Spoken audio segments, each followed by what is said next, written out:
we're going to learn how to make some attachments onto a monster or anything else that you're making out of clay. And I want to make sure that the attachments are done correctly and will survive a kiln, or not just the kiln, but just getting to the kiln and the firing. All right, so the first thing, I already put on some eyelids on this monster, slipped and scored a coil, and then I am blending it. So blending is very important. I've blended all of this already, and I'm going to blend the last part right here.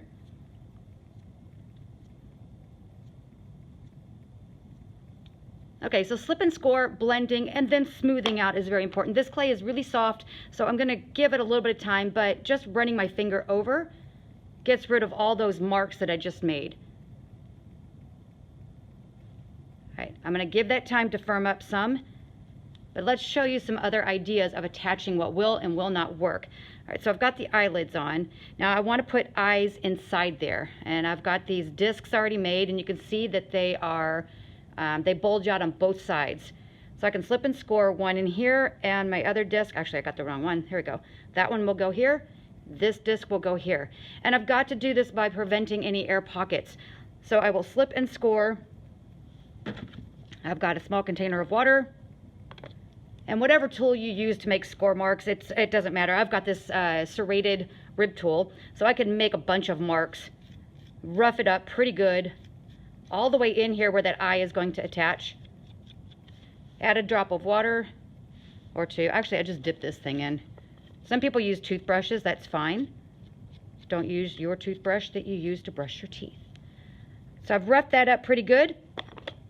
And I'm going to rough up the eye. So just one side, rough it up really good. I like to make use of all this slip that I've created on my tool also, so I just rub that on there and fill in all those gaps. It's a nice gooey clay. This clay is pretty soft, and they're both equal. This is a soft piece, and this is a soft piece, so I can put them together. If they were both leather hard, I can put them together. If one was leather hard and one was soft, do not attach. Same is the game. That is so very important. Same as the game. All right, so now I've got rough edge, rough edge. This has a bulge on this side. If it didn't, I could create an air pocket just by attaching. So it's got that bulge, and now it's going to fit against that clay, and I'm going to smush it on there, make sure that I get that Velcro effect, and then press it down really good. This one's not going to be blended. I don't want to blend it because I want that edge to look like that. So I'll do the same thing with that eye. All right, so what about some other parts and pieces that you might want to add to this? I've got some legs over here. I just made these. These are too soft. And well, this is soft, but it's not as soft as these. So I have to let these firm up some and to where they're equal. Same is the game. So the legs will stay right here in the open air until they're ready. I have got these small pinch pots that I made. They can actually go on for eyeballs, like this. That would work as well. Now I don't have much space to slip and score, but still do a lot of slipping and scoring, get some really gooey slip built up on both sides, and then attach that on there. But we have a problem. I have an air pocket I just created. So what can you do to solve that? Well, there's a big air pocket inside here. I will just poke a hole right here first. That way it can vent from here into the actual body.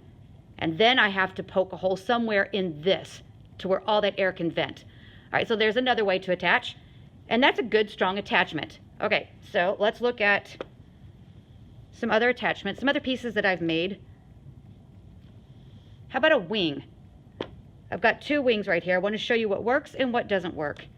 This wing right here is the first one. And I've got a very small, thin attachment area, as the whole wing is about as thin as the attachment side.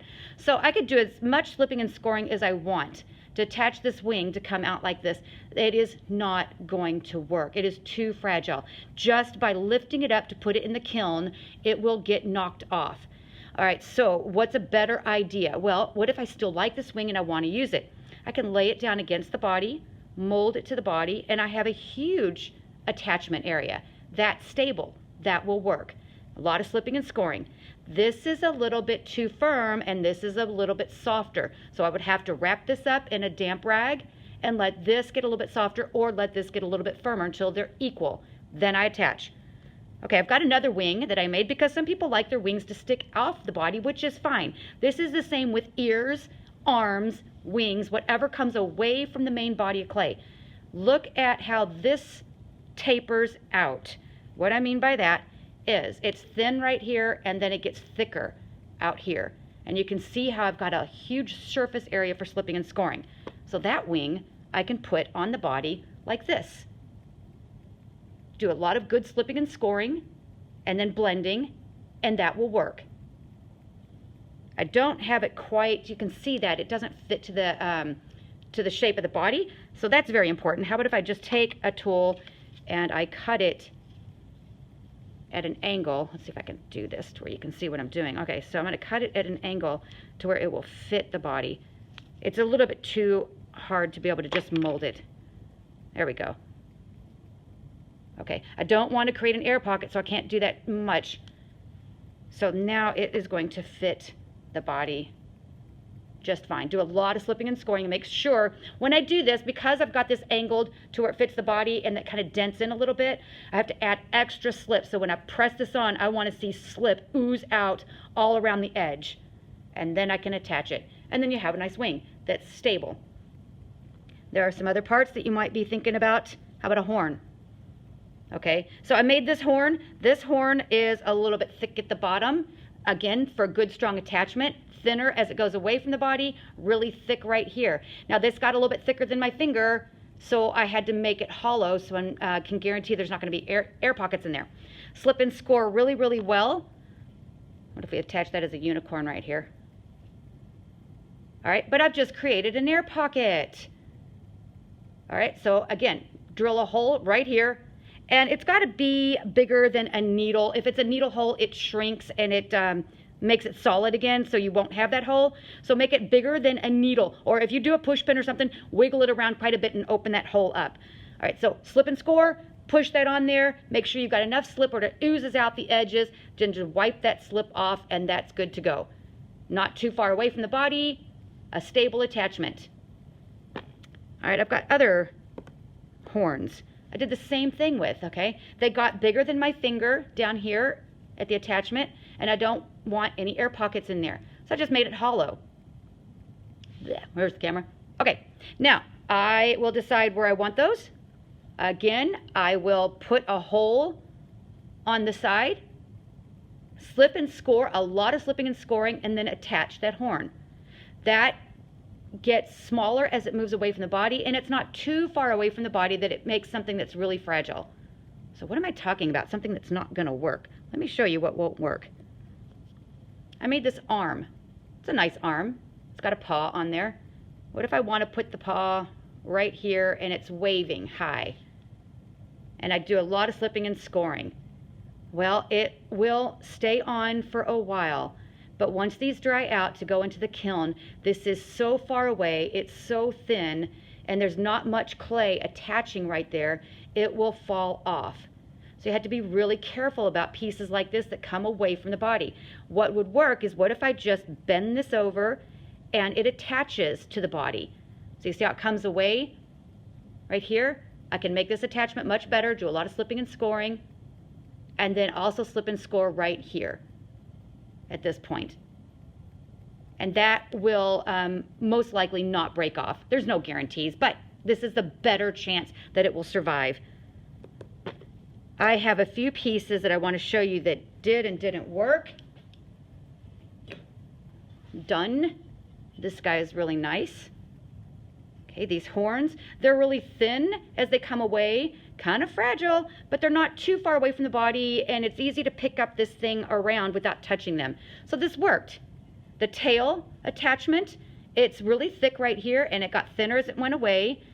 I would be a little bit concerned with this getting so thin. It might, well, it worked, but it would be a better idea to attach it back to the body. We got the eyes that come far away. You can see all this. Lots of attachments, but done really well. And even the eyeballs were slipped and scored inside there. A hole was made, and then beads were glued later.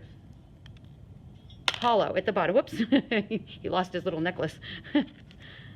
Okay, I want to show you Mike Zarowski, I guess that's what you call him. This guy right here, what did and did not work? The eyeball worked, obviously. We had the mouth cut open and these teeth made, and so that works because we vent the entire piece. We've got these beautiful horns. They get thinner as they go away from the body and a good strong attachment. The eyelid was attached really well and smoothed out. Now we get to the arms and legs. This is what doesn't work. All right, so this arm, it broke out here. I think this is the piece that goes to it or went to it. And you can see how far away it comes from the body. That's too far away. So it makes it extremely fragile. That'll break off. The same thing with the legs. All right, you can see how the legs are almost the same thickness all the way through, even at the attachment, if you can see that. And so the weak point is going to be at the attachment. So they fall off. So the poor guy lost both of his legs. He lost half of an arm and he lost the other arm. You have to make strong attachments. Make sure that as they come into the body, just like these legs that are going to be attached once they firm up enough, they're wide down here, but you can see how they're hollow, so that's not really heavy clay. And then it got a little bit thin right here, and then it got thicker as it comes into the body where it's going to be attached.